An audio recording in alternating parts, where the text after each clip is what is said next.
Hoje é uma sexta-feira, uma sessão não deliberativa. Nós não teremos, como é normal numa sexta-feira ou quinta à tarde, a sessão de debates. E por isso, iniciando a minha participação aqui no plenário, no exercício da presidência, eu vou fazer, para ficar nos anais da casa, dois registros que eu considero importantes, porque nesta terça-feira teremos da CCJ uma audiência pública pela manhã e outra pela tarde, com especialistas para discutirmos o mérito e se é constitucional ou não a reforma trabalhista. Esse debate que acontecerá na terça é muito importante, e é bom que o Brasil todo acompanhe esse debate, porque lá não vai se discutir, como eu dizia para o relator, e conversei com ele, que é o senador Romero Jucá, e ele disse que é isso mesmo, nós vamos entrar no debate do mérito e também da constitucionalidade da matéria. Já na quarta-feira, mediante acordo firmado entre oposição e situação, nós vamos votar na CCJ a reforma trabalhista. Depois da quarta, para que todos saibam como é que se dá o processo, ela será remetida ao plenário e, pelas informações que chegam a nós, o senador Eunice, que é o presidente da Casa, é que vai deliberar e informar qual o dia da votação. Eu não vou aqui me alvorar num direito que não é meu e só informo que o presidente da Casa vai indicar o dia, então, que o plenário vai votar a reforma trabalhista. Quero dizer que ontem eu estava presidindo a CPI da Previdência, junto com o senador Hélio José e outros senadores, que é o relator, o senador Hélio José, mas não houve a sessão do plenário, porque tínhamos um debate importantíssimo também na CRA, né? Foi na CRA, na Comissão de Relações Exteriores, né? Na Comissão de Relações Interiores, só confirmo, para não ficar uma informação indevida, e a sessão se daria pela parte da manhã. Então, não houve quórum para deliberar, a sessão não houve pela parte da manhã, e a matéria foi transferida para a próxima semana. Mas assim mesmo, naquela ideia do plantão que eu explicava para vocês, eu fiz essa fala lá na comissão, na CPI, sobre a importância desse debate e as minhas preocupações, que é de todo o povo brasileiro, da reforma trabalhista. Fiz ontem, e o sistema de comunicação do Senado, naturalmente, passou ao vivo para todo o país, porque aqui não há cortes, isso é muito bom, e eu faço hoje aqui. Eu entendo a viagem dos senhores senadores e senadoras, não estou aqui de nenhuma forma querendo questionar a não presença, porque sabemos que há as atividades nas suas regiões, também importantes para todos, mas como eu havia assumido o compromisso de ficar de plantão aqui, até o último dia em que a reforma seja votada ou não votada, que saia de pauta, né? E que vou trabalhar pela rejeição dela, como os senhores viram nos debates que já fizemos em duas comissões e duas vezes aqui em comissões chamadas gerais ou temática no plenário dessa casa. E é sobre isso que eu faço de novo o registro sobre esse tema, mediante uma reflexão que fiz nesses dias e escrevi para, nessa sexta-feira, como é uma sessão, como eu digo, de discussão, de debate, eu pudesse com mais calma expor o meu ponto de vista sobre o que está acontecendo no mundo político e, claro, preocupações profundas na reforma trabalhista e também na Previdência. Começo dizendo, buscando uma citação da nossa querida e inesquecível, já falecida, Irmã Dulce. Irmã Dulce perguntava a ela, o que fazer para mudar o mundo? E ela respondia, amar, amar e amar o próximo. Era essa a resposta. O amor pode sim vencer o egoísmo. O mundo está tão sem compaixão, individualista, interesseiro, disperso, medíocre, fanático e atribulado. Será que perdeu a condição de humanidade? Onde está a palavra humanização? Percebemos que no mundo, e não é só no Brasil, em nome do poder econômico, aumenta a violência. No Brasil é assustador. Mata mais do que as guerras, mas as guerras estão aí também. Guerras e mais guerras por todos os cantos do planeta, matando pessoas de todas as idades, crianças, adolescentes, adultos e idosos. Mas tem outra forma de matar, é pela miséria, é pela exploração, pela escravidão. E aí a fome avança, a fome mata na mesma proporção, se não até maior. Será que os homens se fecharam em seus próprios universos e se esqueceram que a vida só vai evoluir através da compreensão e que não vale a pena o individualismo, o isolamento, a avareza da riqueza pela riqueza? Até porque nós somos espíritos, sim, sim. Ouçam bem, até porque nós somos espíritos. Estamos tendo essa maravilhosa experiência de sermos humanos, espíritos em carne. Na essência, os dicionários descrevem a humanização como a ação ou efeito de humanizar, de tornar humano ou mais humano, tornar benévolo, tornar afável, carinhoso, respeitoso, solidário.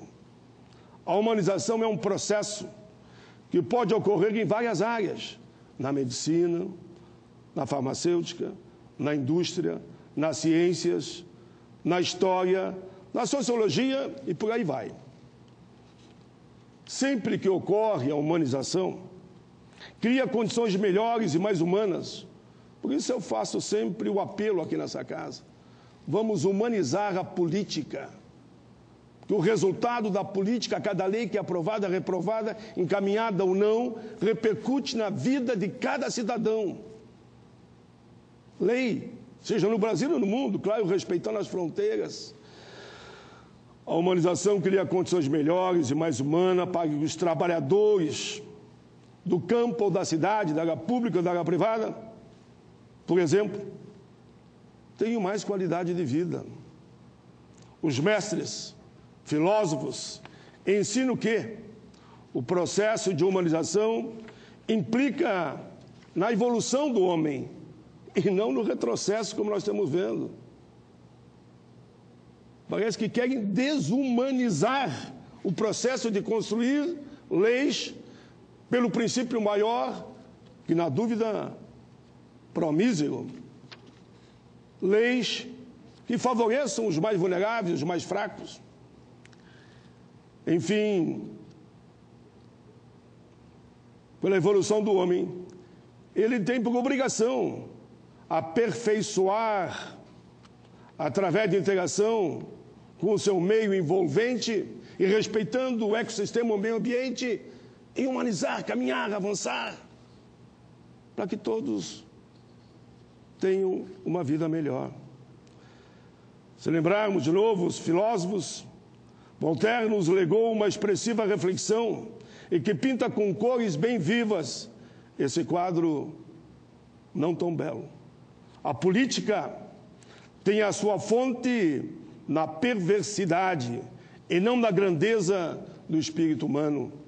O dia que os políticos inverterem e olharem para dentro de si e falarem mais com a alma, falarem mais com o coração, deixar o lado humanitário, que é o seu espírito, falar e ajudar ele a votar, e não só o lado material, da riqueza e da avareza, com certeza o mundo será diferente. Senhores e senhoras, a política não é desumana, ela está desumana. Ela não veio para ser desumana, mas ela está desumana no Brasil e no mundo. Ela deixou de ser um meio e tornou-se um fim para que homens e grupos cheguem ao poder e nada mais. Poder, poder, poder e nada mais. Quem senta naquela cadeira de presidente, então, doa quem doer, morra quem morrer, sofra quem sofrer. Se não importa se é 100 milhões, 200 milhões, o importante é o poder daquela cadeira e quem se cerca dele. A política deve ter como horizonte, como fim, o bem coletivo e não o bem individual. Ou seja, um ambiente de prosperidade e de bem-estar para todos, sem exclusão, sem discriminação. Infelizmente, a ordem mundial vai justamente contra a humanidade. Ela sempre esteve nesse caminho perigoso. E por isso tantas guerras. Ela retalha, corta miúde, corrói, faz sangrar com traços cirúrgicos o núcleo evolutivo da humanidade. Ela cria maniqueísmos para separar. Mas como assim, alguém diria? Isso é visível, sim, nas políticas que os governos mundiais e regionais colocam em prática ou tentam assimilar. Olhem só o mundo, não importa o país. Olhem o que está acontecendo na Síria. Olhem o que está acontecendo nos 5 continentes. E todos verão que milhões de pessoas estão morrendo. Ou pela força da violência, ou da outra violência, da miséria, da fome, do desemprego, como agora querem fazer no Brasil. Não vamos deixar, não vamos permitir, porque essas duas reformas apontam nesse sentido. Mas vamos ao caso do Brasil específico. Avançamos, sim, avançamos nas últimas décadas. Nas últimas 2 décadas, avançamos em muito na lógica do desenvolvimento social. E isso foi uma decisão política. Pois ao invés de excluir, se fez que a roda girasse ao contrário, no sentido anti-horário, mas observem bem, no sentido certo, correto, humano, solidário, que é o da inclusão. Nesse momento, o nosso país atravessa um dos mais tristes episódios da nossa recente república. Da nossa recente república. Não falo aqui só da corrupção, que todos temos que ser contra. Eu duvido alguém sem consciência, que tem um mínimo de honestidade, vá defender a corrupção. Mas temos que avançar mais. Estamos em plena arena de guerra, em combate contra 2 reformas apresentadas pelo atual governo, a trabalhista e a previdenciária. Pela pressão popular, a previdenciária está encalhada na Câmara, e que fique lá. Oxalá fique nos escaninhos e que eu possa ver, quando for lá, teias de aranhas correndo por cima, porque ali é só veneno, é só maldade contra o povo trabalhador e aqueles que sonham um dia em ter uma aposentadoria decente. A trabalhista está aqui. Tivemos embates duros na Comissão de Economia e na Comissão de Assuntos Sociais. Numa, o povo foi vitorioso, por 10-9, mas foi. Na outra, o povo perdeu por 3 votos. Nessa que me refiro, que foi vitorioso, foi porque lá nós derrotamos o projeto que veio da Câmara, que querem votar exatamente como saiu de lá, e é esse o parecer que será apreciado na CCJ, mas aqui, na Comissão de Assuntos Sociais, que é a comissão que tem a sensibilidade do mérito, ali nós derrotamos, e prevaleceu o relatório que eu apresentei em nome da dita minoria, que é a oposição, mas que conseguimos, com a sensibilidade de outros senadores, até mesmo da base, que fosse derrotada, mas por um voto. Primeiramente, eu gostaria de dizer, a tentativa de aprová-las não ajuda em nada o aprimoramento do sistema democrático brasileiro. Por que digo isso? Elas estão ocorrendo em toque de caixa, para não dizer goela abaixo, sem nenhum diálogo e um debate mais profundo com toda a sociedade. São 117 artigos, é como se votasse 117 leis, tirando o direito do povo brasileiro, em 2 meses. E se lembrarmos dos incisos de parágrafos, são mais de 200 mudanças. Isso foi conquistado com muita peleia, com muita luta, eu diria, por que não, com muito sofrimento e até com sangue derramado, e muita gente morreu, para que o Brasil tivesse uma lei que é atual, que ela já foi atualizada em 85%. Para se ter uma ideia, só uma ideia, conforme os analistas que eu tenho recebido, e que estão mostrando, por exemplo, na questão da Previdência, que não há déficit não, que há superávit, que essa reforma da Previdência vai atingir em cheio os direitos sociais de mais de 100 milhões de pessoas. Os documentos estão lá. Quem tiver dúvida, me peça, que eu entrego para quem quiser na CPI da Previdência. E uma Previdência que, se for só por uma questão, por incrível que pareça, que é só uma questão de gestão, e ela deve dar lucro de mais de 100 bi, e não déficit, como eles estão alegando. É um absurdo, um caos, um crime, você apresentar uma reforma que vai atingir cruelmente 100 milhões de brasileiros. É por isso que ambas pesquisas, publicada uma, inclusive, agora pelo Correio Brasiliense, esta semana, que 95% da população brasileira é contra a reforma trabalhista. Já tinha uma outra publicada pela mídia, pela imprensa, inclusive aqui pelo sistema de comunicação da casa. 95% contra a reforma trabalhista e mais de 95%, 96,5% contra a reforma da Previdência. Mas como a reforma trabalhista vai ser votada agora, na quarta-feira, em julho, independente do resultado, porque tem parecer contra e a favor, contra das assuntos sociais, mas favorável da economia, não sabemos da CCJ, vai ser votada provavelmente em julho, se houver acordo, ou uma outra data que assim o presidente da casa, que eu sei que saberá arbitrar, e faço aqui um apelo pela negociação, que ninguém diga que o país só é contra tudo e contra todos, não. Apresenta o voto separado com o espírito de que o embate dos dois projetos, o que eu apresentei em nome da oposição e o outro que surgiu, que vem da Câmara, possam ser analisados, quem sabe fundidos, e chegarmos a um entendimento.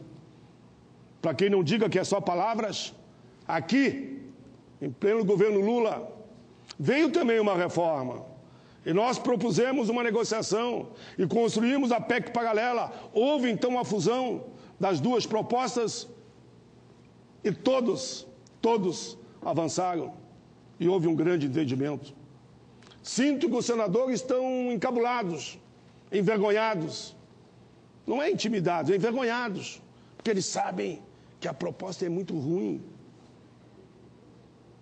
E por isso ela não deveria ser aprovada.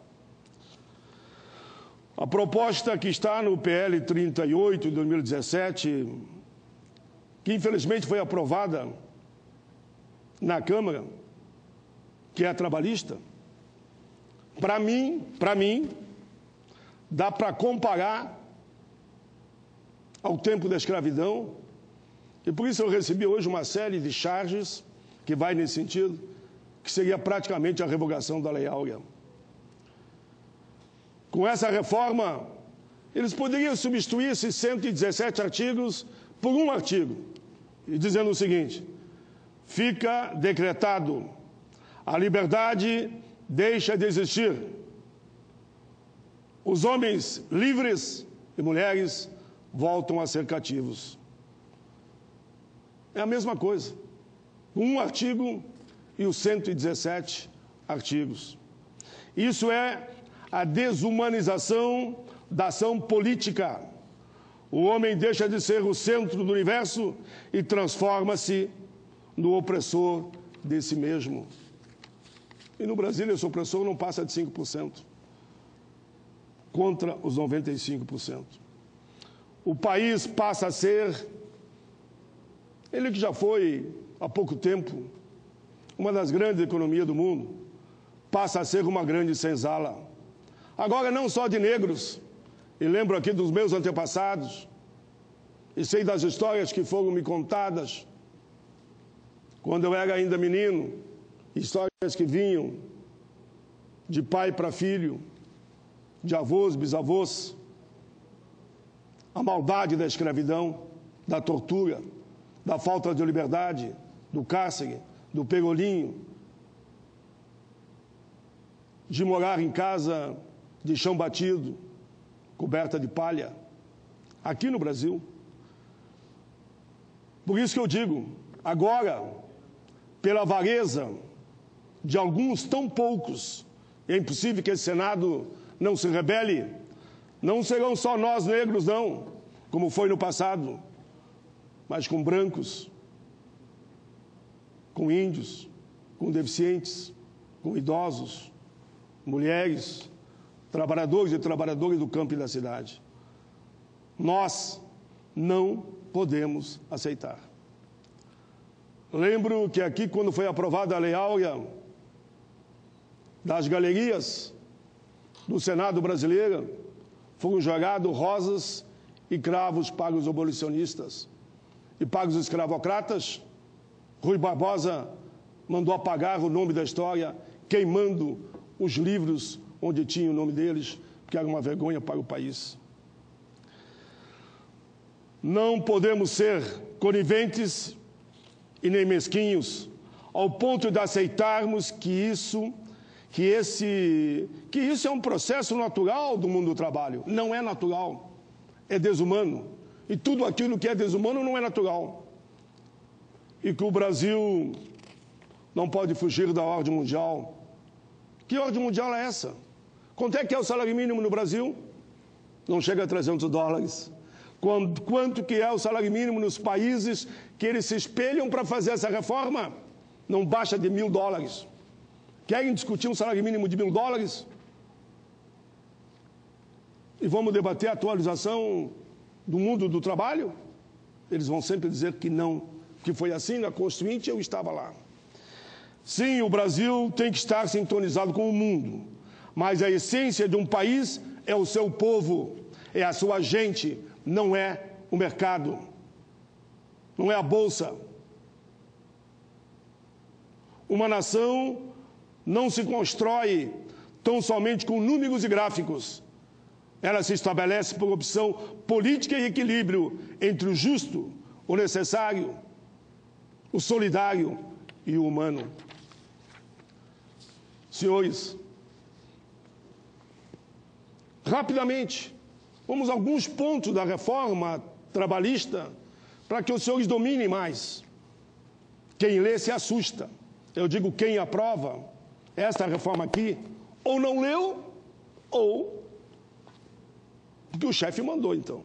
E o chefe, todo mundo sabe, que é o presidente que está sendo acusado por todas as instâncias imagináveis e possíveis e que o processo dele deve chegar rapidamente aqui no Congresso Nacional pelo afastamento.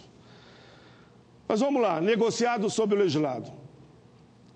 Vocês acham, e aqui vai ser rápido agora, vocês acham que na negociação, onde a lei não vale mais nada, só vale a negociação de quem? De quem tem a caneta na mão para admitir e demitir.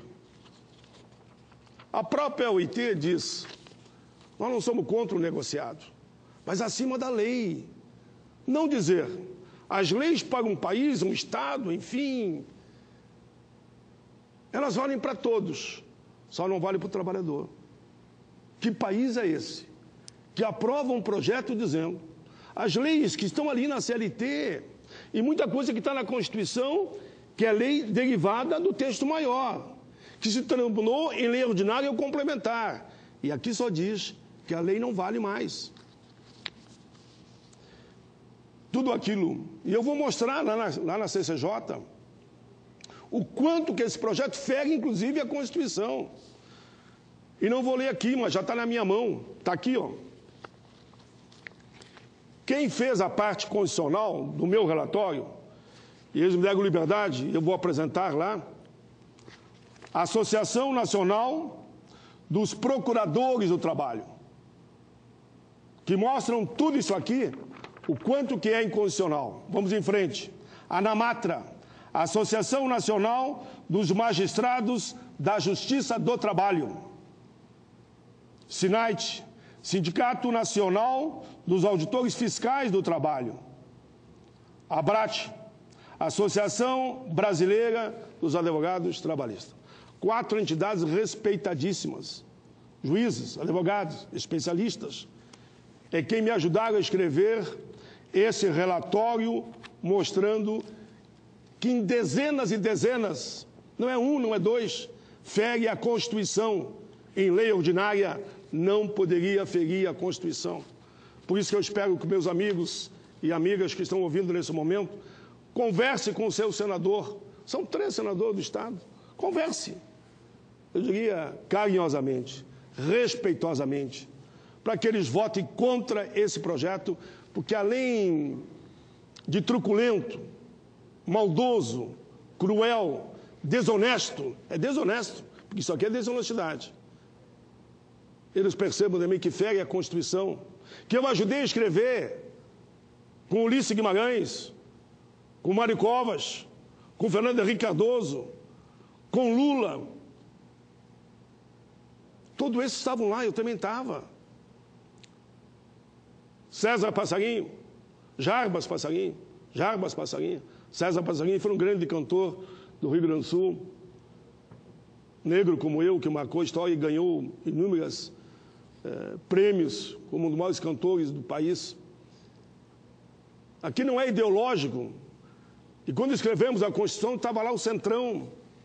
E fizemos o debate com o Centrão e construímos uma bela carta, chamada por Ulisses Guimarães, a Constituição Cidadã. Esse projeto está rasgando também, sim, a Constituição.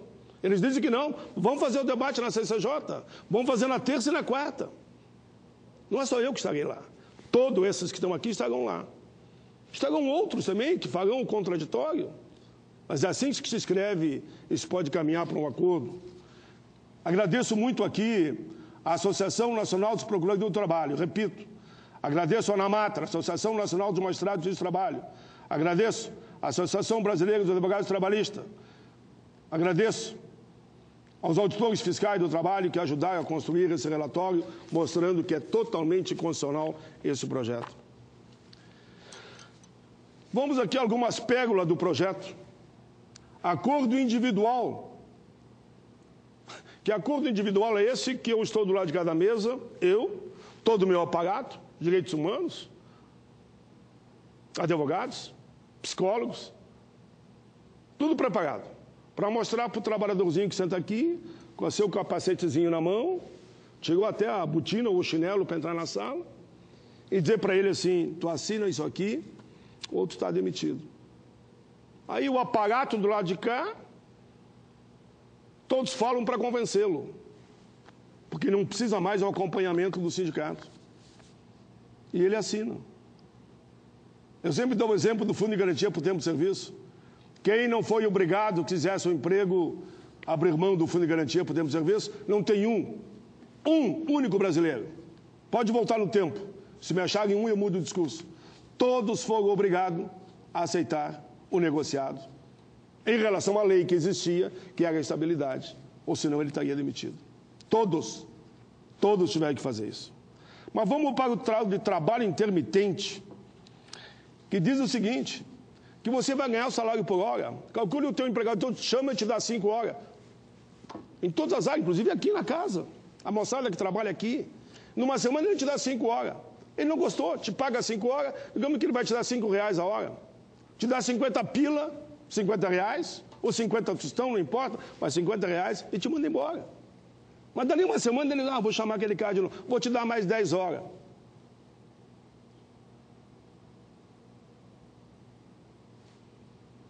Vou te pagar 10 pila agora, vou te dar 10 horas, ele vai ganhar R$100.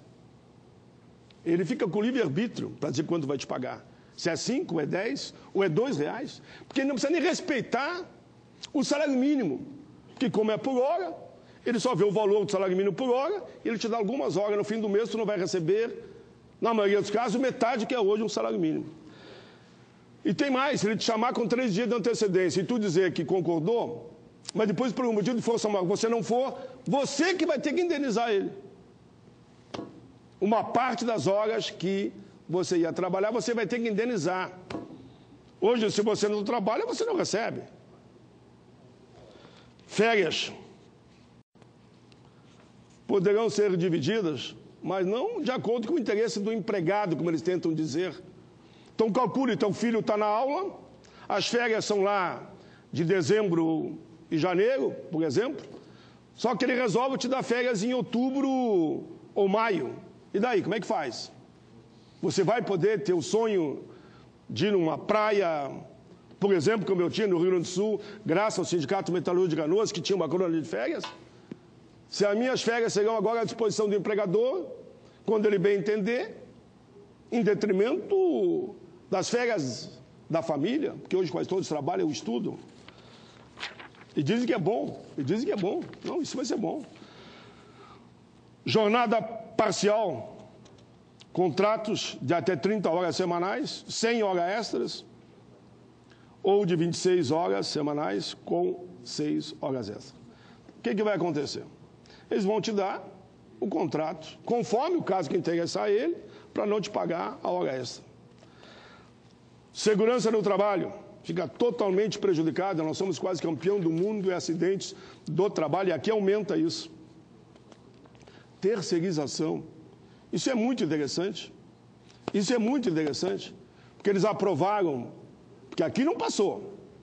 Eu cheguei aqui em 2002. E quando assumi para relatar o projeto de terceirização, aqui não deixamos passar. Me lembro que na época o presidente era o senador Renan Calheiros. Eu viajei todo o Brasil. Debati essa série de reformas e também fui aos 27 estados. E também a terceirização. Cheguei a carta de todos os estados contra essa proposta que está aqui e contra também essa famigerada terceirização. Arrancaram lá, desarquivaram um projeto de 98. Eu cheguei aqui em 2002. O que aconteceu? O presidente atual sancionou. Sabe que ia gerar milhões de empregos. Parece que na época tinha lá 12 milhões de desempregados, hoje está 15, 16. Mas, em resumo, não chegou um emprego e aumentou o desemprego. E é o mesmo discurso que eles dão para querer aprovar essas maldades contra o povo brasileiro, alegando que vai gerar emprego. Me lembro também do tempo. Falam da Previdência. Abriram mão da contribuição do empregador de 20% sobre a folha, alegando que ia gerar mais emprego. Só aumentou o desemprego. E a Previdência diminuiu o seu superávit. Direito da mulher, mas isso aqui é muito interessante, é inacreditável que exista ainda isso aqui. Direito da mulher.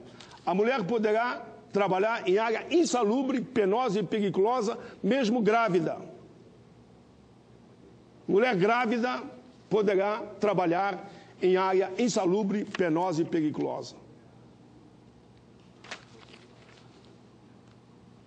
Mesmo a mulher que estiver amamentando em área insalubre, isso é desumano, é cruel, grávida. Como é que fica a criança? Como é que fica a mulher? É lamentável.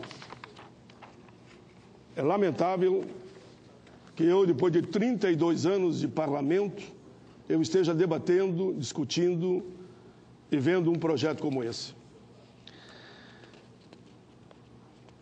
Justiça do Trabalho.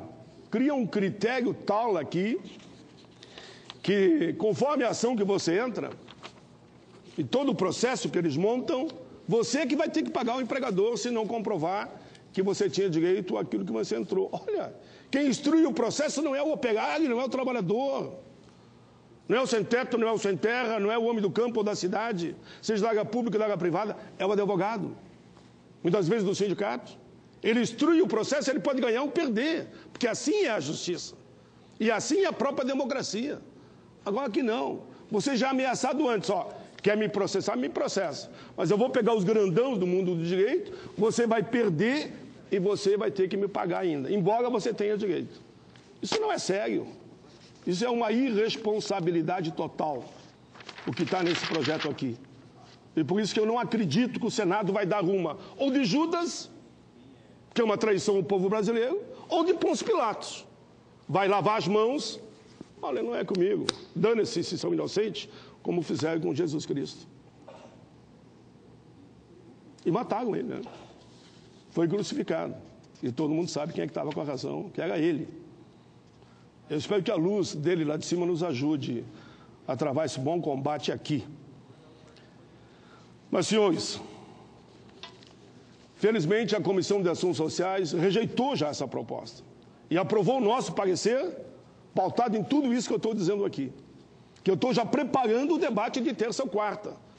Poderia ter ido para casa, não fui, e não me arrependo. Que isso tudo que eu estou dizendo aqui está sendo gravado, e eu quero que seja gravado. A comissão, nós ganhamos por um voto. Foi o voto da consciência, da responsabilidade, da solidariedade e da humanização. Foi o voto da esperança. Eu prefiro o verbo esperançar. Na semana que vem é na CCJ. Audiência pública na terça. Vamos ouvir juristas. Tem para todo gosto lá. Vamos ouvir empresários e sindicalistas. Eu quero ver um que tem coragem. Eu quero ver lá mesmo e vou desafiar. Fica aqui o desafio para aqueles que vão lá. Serão 6 pela manhã, 6 pela tarde. Eu quero ver um só, que tenha coragem de defender esse projeto como ele está aqui. E pode pegar o vídeo, porque vai ficar à disposição aqui no sistema de comunicação da casa. Pode pegar o meu vídeo e me propõe lá. Diz, olha, o pai me desafiou, eu vou responder. Então responda. Responda lá. Se você concorda que mulher grávida tem que ficar em área insalubre. Se você concorda que numa rescisão de contrato só tem que ter o lado do empregador com todo o seu aparato e o operário sozinho. Se você concorda com a jornada sem limite de 12 por 36, que cabe muito bem nos hospitais, mas bota numa linha de produção o trabalhador 12 horas corrido. Sabe o que é fadiga humana? Eu sei porque eu trabalhei já nessas linhas. Quero ver se você concorda que o horário do almoço não é mais 1 hora, passa a 30 minutos. Vá lá, espero vocês lá na terça-feira.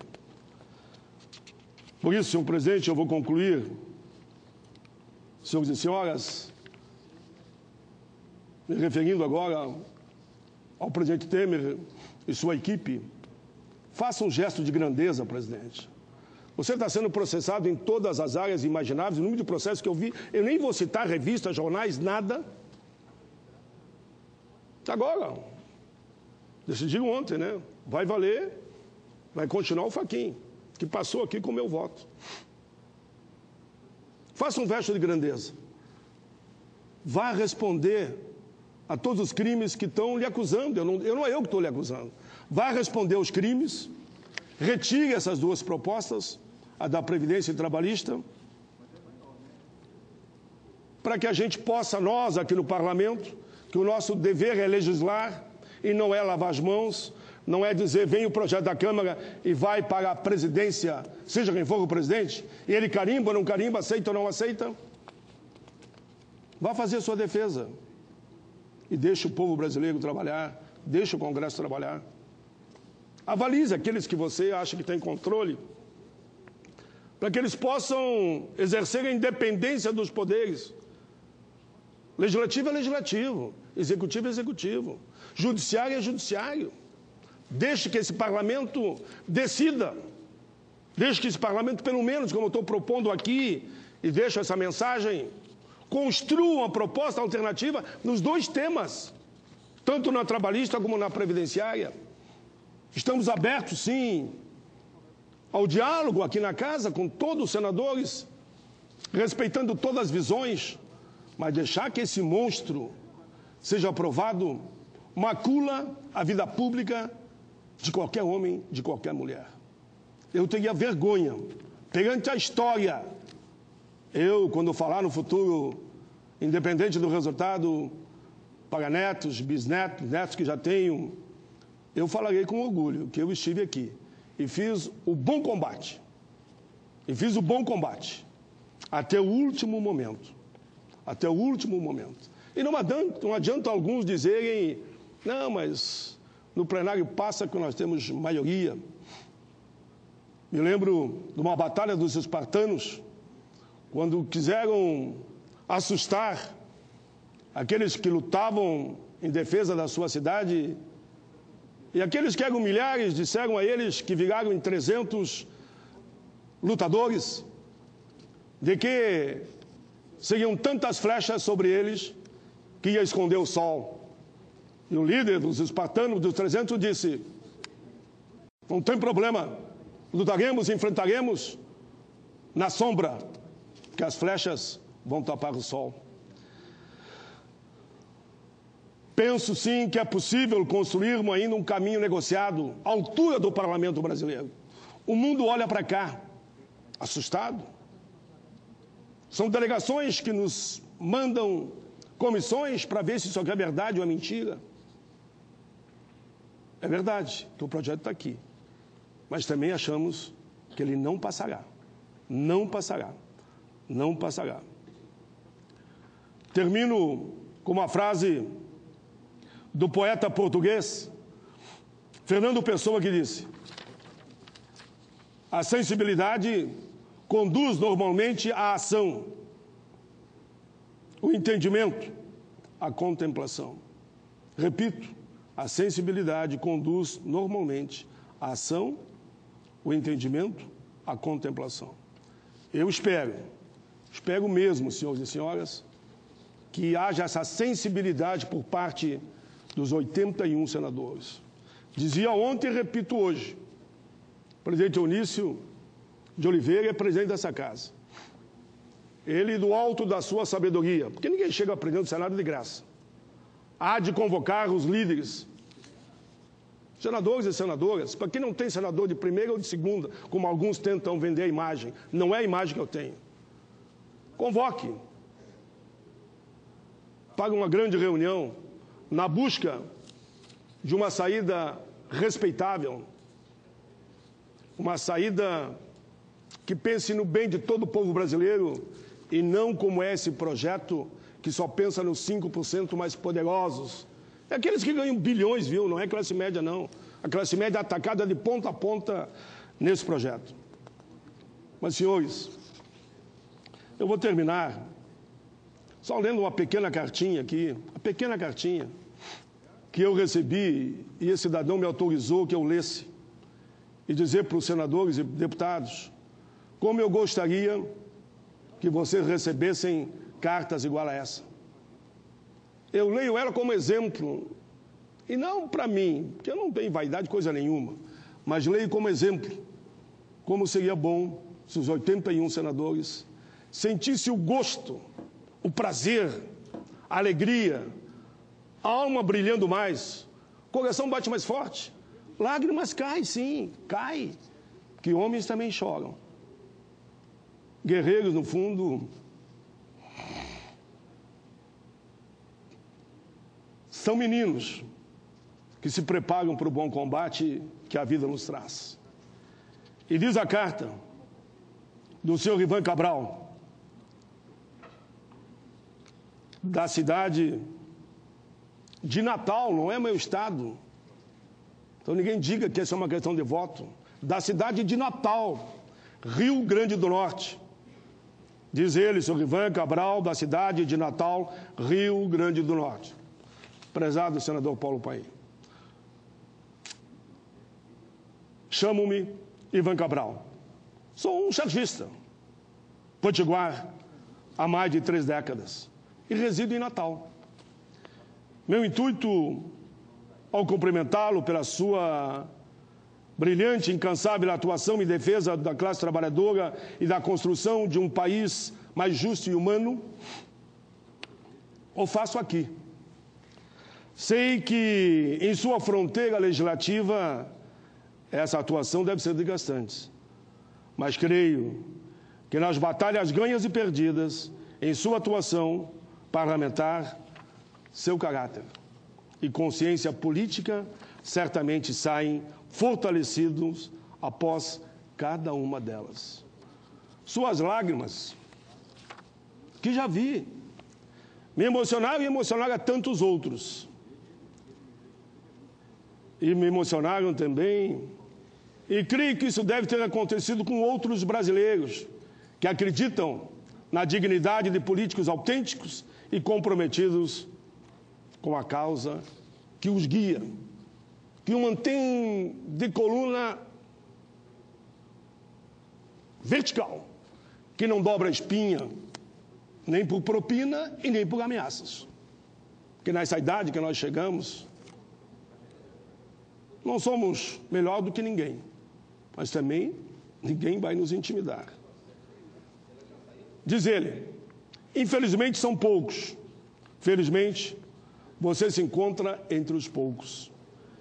Fiquei feliz de vê-lo citando Deus em algumas vezes, como hoje tem Cristo, em seu desabafo e gratidão. Apresento-me sempre como um discípulo de Jesus, que por acaso também é chargista.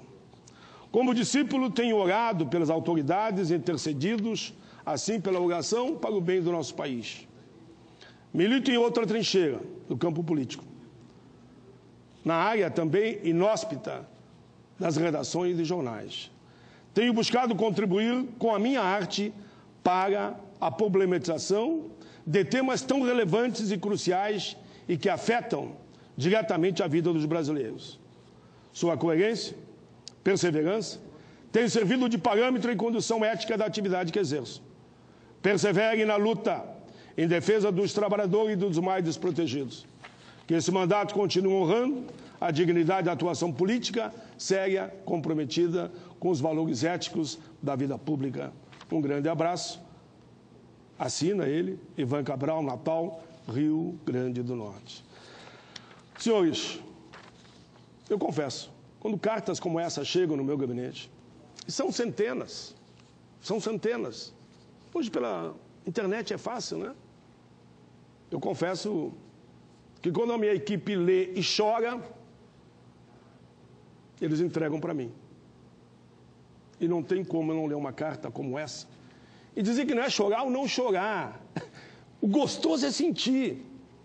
Ah, se eu pudesse, senhor Ivan, lhe dar um abraço daquele que a gente gosta no Rio Grande, de quatro costados, respeitoso, carinhoso.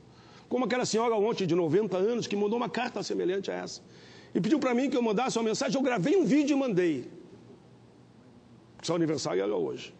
Não digo seu nome aqui, porque assim não fui autorizado. Aqui eu fui autorizado. Só faz 90 anos, deve estar me ouvindo nesse momento. Isso é bom demais. Sabe que você sair daqui, que nem eu vou sair agora, pegar aqui meus papéis.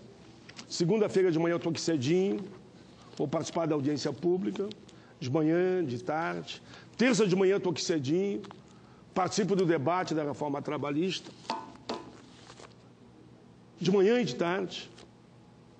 Na quarta, nós vamos para o debate para a votação, mas eu estou de alma lavada. Eu cumpri o meu dever com o nosso povo e com o nosso país. Eu espero que cada um de vocês um dia possam receber cartas como essa. Com certeza, quando a sensibilidade aflorar nos olhos, como eu digo, ela arrepia na pele, é assim que a gente sente. A pele arrepia, os olhos ficam molhados, a garganta seca. Eu só digo, eu te amo, eu te amo, eu te amo, meu país.